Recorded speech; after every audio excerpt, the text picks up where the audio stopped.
As you know, feminists are always blaming men for all of their problems. Men make more money than women. Men have higher status.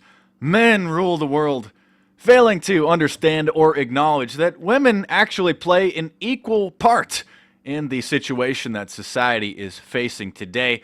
In his incredible book, The Evolution of Desire, Strategies of Human Mating, David Buss explains, quote, "A startling consequence of sexual strategies, for example, is that men's dominant control of resources worldwide can be traced to women's preferences in choosing a mate. These preferences, operating repeatedly over thousands of generations, have led women to favor men who possess status and resources and to disfavor men who lack these assets. Ancestral men who failed to acquire such resources failed to attract women as mates." He continues to say, quote, "Women's preference for successful, ambitious, and resourceful mates and men's competitive mating strategies evolved together. These strategies include risk-taking, status striving, coalition formation, and an array of individual efforts at besting other men on the dimensions that women desire. The intertwining of these co-evolved mechanisms in men and women created the conditions for men to dominate in the domain of resources." Quote, "The force that originally caused the resource inequality between the sexes, namely women's preference and men's competitive strategies, are the same forces that contribute to maintaining resource inequality today." By the way, men, you should all read this book if you hope to begin to understand these fascinating creatures. It's an astounding look into human behavior and the strategies of human mating and relationships. He continues here, "Feminist theory sometimes portrays men as being united with all other men in their common purpose of oppressing women.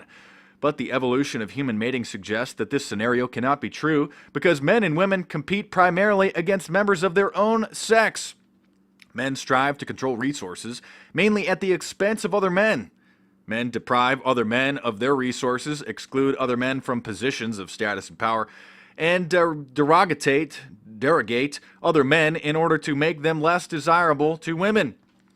Women do not escape damage by inflicted by members of their own sex. Women compete with each other for access to high-status men, have sex with other women's husbands, and lure men away from their wives. Women slander and denigrate their rivals, especially those who pursue short-term sexual strategies.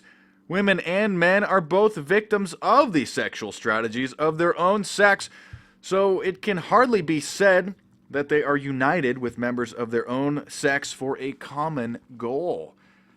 By the way, this book has an astounding study that proves that in cultures with bigger governments, like a New World Order, bigger welfare systems, a bigger nanny state, women are more promiscuous because they are less cautious about their sexual preferences or sexual behaviors with men, because if they get knocked up, they don't need the man to help take care of them or to help provide resources or protect them, because they have the government to do it.